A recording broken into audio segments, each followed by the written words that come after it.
Hello students, I am your science faculty at JR. जैसा कि हम लोग क्लास 9th के स्टूडेंट्स के लिए एनसीईआरटी का फर्स्ट चैप्टर जो कि मोशन है उसको पढ़ रहे थे।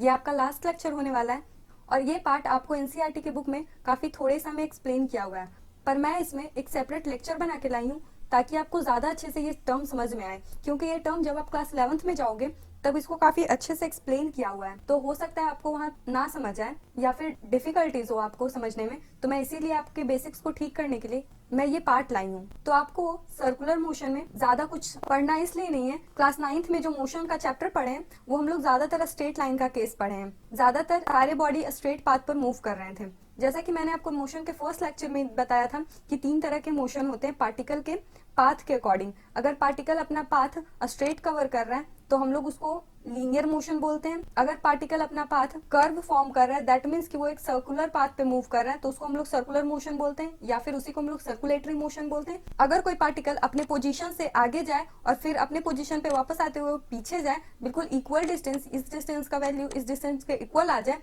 तो दैट मीन्स कि वो टू एंड फ्रो मोशन कर रहा है और इसको हम लोग ऑसिलेटरी मोशन या वाइब्रेटरी मोशन बोलते हैं। तो मेनली हम लोग 9th में लीनियर मोशन को पढ़े थे। जितने भी लीनियर मोशन के टर्म्स थे, पैरामीटर्स थे, उसी को हम लोग स्टडी किए। देन ये जो लीनियर मोशन है ये 1D मोशन है, मतलब 1 डायमेंशनल मोशन है, जबकि सर्कुलेटरी मोशन 2D मोशन है, ये 2 डायमेंशनल मोशन है। अगर आप इस पॉइंट को कंसिडर करें, लेट से ये एक सर्कल है, मैं थोड़ा सा बड़ा बना देती हूँ ताकि आपको ज्यादा अच्छे से समझ आए। अगर पार्टिकल इस सर्कुलर पाथ पे मूव करेगा तो ये एक्स एक्सिस के लॉन्ग भी आगे बढ़ेगा और वाई एक्सिस के लॉन्ग भी आगे बढ़ेगा। दैट मीन्स कि मोशन 2 डायमेंशनल हो जाएगा। 2 डायमेंशन में जो मोशन करता हूँ उसको हम लोग 2 डायमेंशनल मोशन कहते हैं। सो डायग्राम से समझ लेने के बाद मैं आपको इसका डेफिनेशन लिख के बताती हूँ। So if a body is travelling on a circular path, then that motion is called circular motion. तो अगर कोई बॉडी सर्कुलर पाथ पे मूवमेंट कर रहा है, मोशन कर रहा है, तो उस मोशन को हम लोग सर्कुलर मोशन बोलते हैं। नाउ हम लोग सर्कुलर मोशन के कुछ प्रॉपर्टीज को देख लेते हैं। पहला, ये एक 1 डायमेंशनल मोशन नहीं है, ये 2 डायमेंशनल मोशन है। दैट मीन्स कि ये 2D है। अगर कोई भी पार्टिकल सर्कुलर मोशन में है तो उसका स्पीड कांस्टेंट हो सकता है, लेकिन उसका डायरेक्शन कभी भी कांस्टेंट नहीं होगा, क्योंकि अगर वो पार्टिकल इस पॉइंट पे होगा तो अगर आप यहाँ से टेंजेंट ड्रॉ करोगे तो वो कुछ इस तरह का बनेगा। दैट मीन्स कि पार्टिकल का डायरेक्शन इस साइड होगा, जबकि पार्टिकल थोड़ा कुछ आगे बढ़ता है, कुछ डिस्टेंस के बाद यहाँ पहुंच जाता है, तो उस टाइम अगर आप इस पॉइंट से टेंजेंट ड्रॉ करोगे तो आपको यहाँ पर इस तरह का टेंजेंट मिलेगा। तो ओवरऑल आप कहीं पे भी टेंजेंट ड्रॉ कर लो, पार्टिकल का मोशन हर बार आपको वैरी करता हुआ दिखाई देगा। दैट मीन्स कि अगर आप सर्कुलर मोशन में स्पीड को कांस्टेंट कर भी लो तब भी आपके लिए डायरेक्शन को कांस्टेंट कर पाना पॉसिबल नहीं है, क्योंकि सर्कुलर मोशन में कंटिन्यू ऑब्जेक्ट का डायरेक्शन चेंज होता जाएगा। इसी के चलते ये हमेशा वेलोसिटी को चेंज करता रहेगा। जैसे कि आपको पता है, अगर वेलोसिटी चेंज होता है तो वेलोसिटी किस पे डिपेंड करता है? वेलोसिटी स्पीड और डायरेक्शन दोनों पर डिपेंड करता है। तो इसमें से अगर एक भी टर्म अगर वैरी कर रहा हो तो वेलोसिटी भी वैरी करेगा। दैट मीन्स कि ये वेलोसिटी चेंजिंग वेलोसिटी होगा और चेंजिंग वेलोसिटी को हम लोग एक्सेलरेशन बोलते हैं। तो दैट मीन्स कि अगर कोई भी पार्टिकल सर्कुलर पाथ पे मूव कर रहा होगा तो वो हमेशा एक्सेलरेटेड मोशन में होगा। तो this is a clear fact कि if a particle is traveling on a circular path, then it have accelerated motion, तो वो accelerated motion कहलाएगा। नाउ यहाँ पर जब आप लीनियर मोशन का केस पढ़ते थे तो एक पार्टिकल जब लीनियर पाथ को कवर करता था तब उसका कुछ अपना डिस्टेंस होता था, डिस्प्लेसमेंट होता था, वेलोसिटी होता था। तो यहाँ पर भी जब आप सर्कुलर मोशन का कॉन्सेप्ट पढ़ोगे तो उसमें भी एक पार्टिकल जब सर्कुलर मोशन पे होगा तो वो डिस्टेंस कवर करेगा, उसका अपना कोई स्पीड होगा, वो वेलोसिटी के साथ मूव कर रहा होगा। तो हम लोग आज इसी टॉपिक को अच्छे से समझते हैं। नाउ अगर मैं यहाँ पर लीनियर मोशन का डायग्राम बना दूं और ये सर्कुलर मोशन का, और ये हमारा पार्टिकल है, पार्टिकल ए, एंड यहाँ पर लेट से ये पार्टिकल बी है, तो ये लीनियर पाथ को कवर कर रहा है, तो जिसके कारण इसका जो डिस्टेंस होगा वो लीनियर डिस्टेंस होगा। तो मैं इसको यहाँ पर लिख देती हूँ, लीनियर डिस्टेंस को ये कवर करेगा पार्टिकल बी, जबकि पार्टिकल ए जो है वो एंगुलर डिस्टेंस या डिस्प्लेसमेंट को कवर करेगा।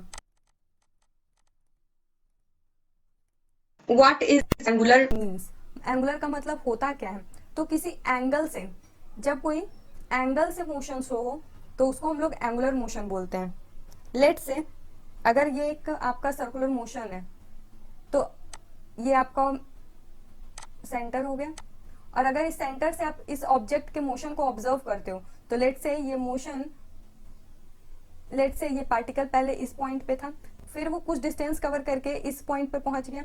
ये पॉइंट ए होगा और ये पॉइंट बी होगा। लेट से ये पॉइंट ओ है जिसपे कि खड़े होकर आप ऑब्जर्व कर रहे हो, तो ये जो डिस्टेंस होगा ए बी आर्क का जो डिस्टेंस होगा वो लीनियर मोशन का होगा। वहीं जब आप इस पॉइंट पे खड़े होके एंगल को देखोगे तो लेट से ये एंगल थीटा है, तो जो एंगुलर डिस्प्लेसमेंट होगा वो थीटा होगा। और एंगुलर डिस्प्लेसमेंट को हम लोग जनरली थीटा से रिप्रेजेंट करते हैं। तो थीटा को आप दो तरह से मेजर कर सकते हो, या तो आप इसको डिग्री में मेजर करो या तो फिर आप इसको रेडियन में मेजर करो। आप इसको बस दो ही तरह से मेजर कर सकते हो। लेकिन जब आप डिग्री को मेजर करते हो, जैसे कि अगर आप किलोमीटर होता है आपके पास सेंटीमीटर होता है और आपके पास मीटर होता है जब आप लीनियर मोशन में होते हो तब। लेकिन जब आप एंगुलर मोशन में होते हो तो आपके पास डिग्री होता है और रेडियन होता है। तो हमारा जो रेडियन है वो एसआई यूनिट है। और रेडियन हो, डिग्री हो, ये सारे जितने भी टर्म्स आप फिजिक्स में कहीं भी ये सारे टर्म्स देख लो तो ये एक डायमेंशनल लेस क्वांटिटी होता है। इसके पास यूनिट तो होता है, रेडियन एक यूनिट है, लेकिन इसका डायमेंशन नहीं होता है। इसका डायमेंशन जो होता है वो जीरो होता है। एम भी जीरो होगा, एल भी जीरो होगा, टी भी जीरो होगा। तो ये एक ऐसा क्वांटिटी होता है रेडियन जिसका यूनिट तो होता है लेकिन डायमेंशन नहीं होता है। सो आई होप आपको एंगुलर डिस्प्लेसमेंट समझ आया हो। नाउ यहाँ पर वेलोसिटी जो होगा वो एंगुलर वेलोसिटी होगा। तो हम लोगों ने जो डेफिनेशन पढ़ रखा है वेलोसिटी का वही डेफिनेशन होगा कि displacement per unit time. But यहाँ पर थोड़ा सा डिफरेंस होगा, सिर्फ डिस्प्लेसमेंट नहीं बोलकर एंगुलर डिस्प्लेसमेंट बोलेंगे। So what is angular velocity? So angular velocity is a angular displacement per unit time. तो यहाँ पर हम लोग एंगुलर डिस्प्लेसमेंट को थीटा से रिप्रेजेंट करते हैं और टाइम को हम लोग टी से रिप्रेजेंट करते हैं। तो अगर यहाँ पर आपको एवरेज एंगुलर वेलोसिटी लिखा हुआ होगा तो आप यहाँ पर डेल्टा का साइन लगा दोगे।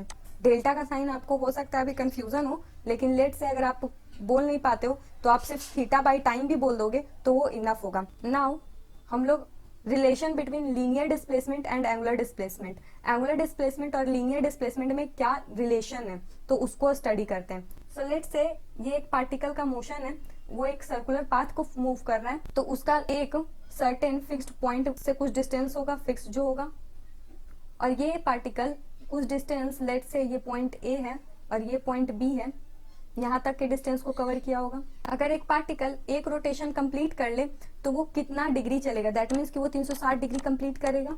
लेकिन जब वो पार्टिकल लीनियर डिस्टेंस की तरह से देखा जाए तो वो एक सर्कमफेरेंस का जो वैल्यू है उतना ही डिस्टेंस चलेगा। तो हमारा सर्कमफेरेंस होता है 2 पाई आर। अब आपको मैं बता दूं कि हमारे पास जो रेडियन होता है ये यहाँ पर डिग्री में लिखा हुआ है, तो आपको ही पता है हम लोग को पहले डिग्री को रेडियन में कन्वर्ट करना होगा। तो हमारे पास जो 360 डिग्री होता है वो 2 पाई के बराबर होता है, या फिर अगर आपके पास 180 डिग्री है तो वो पाई के बराबर होगा। आपके पास 90 डिग्री है तो वो पाई बाई 2 के बराबर होगा। तो आपको बस एक टर्म भी याद रहे तो काफी है कि 360 डिग्री 2 पाई रेडियन के बराबर होता है। तो यहाँ पर 360 है तो हम लोग यहाँ पर 2 पाई लिख सकते हैं। सो 2 पाई हमारा 2 पाई आर के बराबर हो जाएगा। तो हमारे पास 2 पाई रेडियन का वैल्यू 2 पाई आर है, तो एक रेडियन का वैल्यू 2 पाई आर हो जाएगा बाई 2 पाई। और ये हमारा कितना डिस्टेंस हुआ, ये हमारा लेट से थीटा डिस्टेंस था।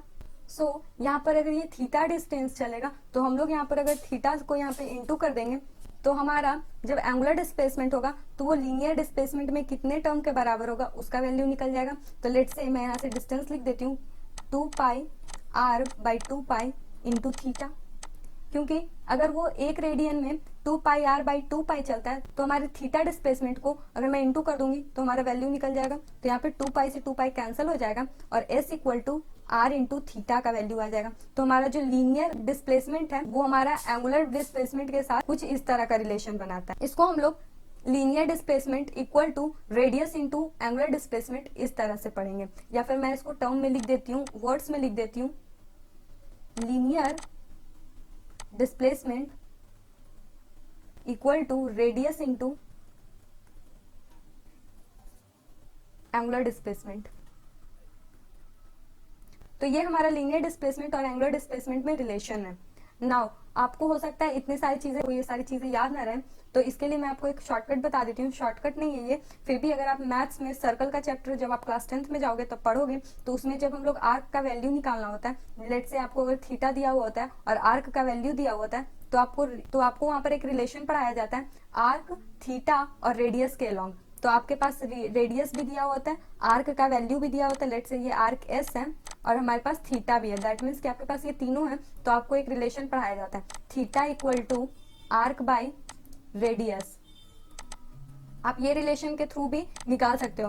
तो हमारा आर्क जो है वो एस है, लेट से ये ए बी जो है वो लीनियर डिस्टेंस है, क्योंकि ये सर्कमफेरेंस पे ये एक लीनियर पाथ को कवर कर रहा है। और ये जो हमारा थीटा है यहाँ पर ये एंगुलर है, तो यहाँ पर theta displacement equal to arc हमारा s by radius O A. तो हमारा जो रेडियस है, लेट से ये आर है, तो मैं यहाँ पर आर लिख देती हूँ। तो आप एस इक्वल टू जस्ट यहाँ पर थीटा इंटू आर। तो आप इस तरह से भी निकाल सकते हो या फिर आप इस तरह का मेथड भी यूज करके को प्रूफ कर सकते हो, इसका रिलेशन फाइंड आउट कर सकते हो। नाउ हमारे पास लीनियर वेलोसिटी और एंगुलर वेलोसिटी में क्या रिलेशन है, तो मैं पहले ये सारी चीजें लिख देती हूँ। लेट से हमारा जो थीटा का वैल्यू आया था वो एस बाई आर था, या फिर ये कहूँ कि s equal to r into theta था। नाउ हमारा लीनियर वेलोसिटी, हम लोग लीनियर वेलोसिटी किसको बोलते हैं, तो लीनियर वेलोसिटी हमारा total displacement by total time, इसी को बोलते हैं। और हमारा एंगुलर वेलोसिटी जो होता है वो होता है एंगुलर डिस्प्लेसमेंट बाय टाइम। तो हम लोग यहाँ से थीटा का वैल्यू पुट कर देते हैं, तो हमारे पास थीटा का value s by r by t, हम लोग इसको इस तरह से भी लिख सकते हैं। ये हमारा डेल का साइन लग जाएगा। एंड नाउ जो हमारा आर है रेडियस, अगर एक सर्कल है तो उसका रेडियस तो हमेशा कांस्टेंट होगा, तो हम लोग डेल का साइन लगा के, ना तो वो छोटा होगा ना ही वो बड़ा होगा, तो वो बिल्कुल एक फिक्स्ड क्वांटिटी है, तो हम लोग उसको बाहर निकाल लेते हैं। तो उसको हम लोग 1 by r into s by t भी लिख सकते हैं, del s by del t. और आपको भी पता है कि जो एस बाई टी होता है वो लीनियर वेलोसिटी होता है, तो s by t 1 by r into, यहाँ पर मैं वी लिख सकती हूँ। तो ये हमारा एंगुलर वेलोसिटी है, तो हमारा ये रिलेशन निकल के आ गया angular velocity equal to linear velocity by radius, या फिर इसको आर लिखते हैं, या फिर आप इसको थोड़ा सा अरेंज करके लिखना चाहो तो v इक्वल टू, और हम लोग एंगुलर वेलोसिटी को ओमेगा से डिनोट करते हैं। तो लेट से यहाँ पर मैं r को शिफ्ट कर देती हूँ इक्वल टू के अपोजिट साइड, तो वो ओमेगा इंटू आर, कुछ इस तरह का हमारा रिलेशन बन गया। तो सर्कुलर मोशन काफी ज्यादा आसान टॉपिक था, और 9th में आपको जितना चाहिए उतना नॉलेज सफिशिएंट है इसमें। उसके अलावा जितने भी इसमें और भी टर्म्स हैं वो जब आप क्लास 11th में जाओगे तब पढ़ लोगे। उसमें बहुत सारी चीजें होती हैं, जैसे कि सेंट्रीफ्यूगल फोर्स, सेंट्रीपिटल फोर्स, उसके बाद इसमें 4 तरह के एक्सेलरेशन को पढ़ाया जाता है, टेंजेंशियल एक्सेलरेशन और भी बहुत सारी चीजें। फिर उसके बाद बताया जाता है कि लीनियर वेलोसिटी जब होती है तो वो वेलोसिटी है, दैट मीन्स कि वो पार्टिकल का जिस तरफ का डायरेक्शन होगा उसी तरफ का वो मोशन भी शो करेगा, जबकि एंगुलर वेलोसिटी में ऐसा नहीं होता। एंगुलर वेलोसिटी में हम लोग का जो डायरेक्शन होता है वो एक्सियल वेक्टर होने के कारण हम लोग एक्सिस के अलोंग इसका डायरेक्शन होता है, जिसको कि हम लोग राइट हैंड थंब से पता कर सकते हैं। तो ये सारी बातें आप क्लास 11th में जब जाओगे तब समझ लोगे। यहाँ तक के लिए आपके लिए इतना नॉलेज सफिशिएंट है। So thank you for watching our video tutorial. For more video you can subscribe to our channel. और यहाँ पर हमारी काफ़ी सारी फैसिलिटीज़ हैं जिसको कि आप एक्सप्लोर कर सकते हो, जैसे कि आप अपने आप को हमारी साइट पर रजिस्टर कर सकते हो, जैसे कि जितने भी अपडेट्स होंगे हम लोग आपके तक मेल कर देंगे, उससे आपको काफ़ी ज़्यादा बेनिफिट्स होगा।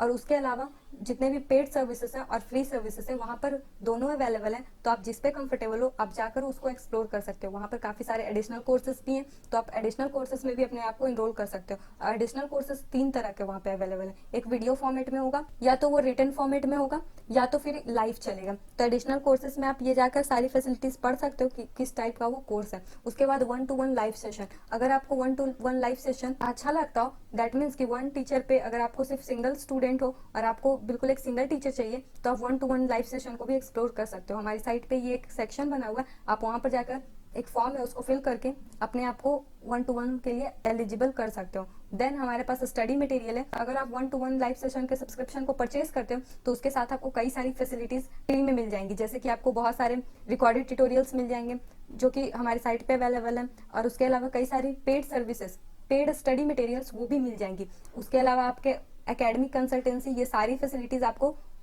बिल्कुल ओपन हो जाएंगी अगर आप बस इसको परचेज करते हो तो। देन नहीं तो आपको ये सारी सर्विसेज के लिए सेपरेट पे करना होगा। सो ये हमारा इस चैप्टर का लास्ट वीडियो था। I will come up with the next lecture. So till then bye bye.